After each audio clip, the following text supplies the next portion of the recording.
If you are a Cuesta student who needs to drop courses from your class schedule, get started by logging in to My Cuesta.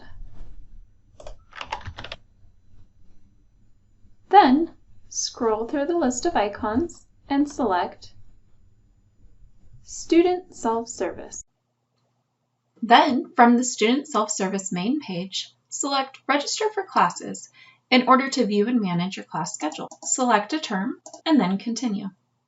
In the Summary section, view your schedule and find the course that you need to drop. Use the Action drop-down next to the course and select an option for dropping the course. Then select Submit.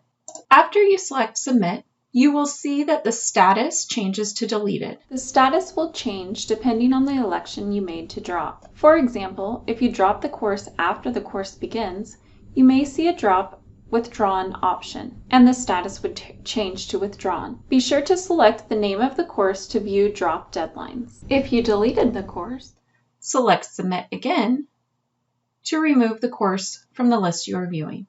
Select Registration at the top of the screen if you need to go back to the Student Self-Service main page, and select your profile picture and sign out when you completed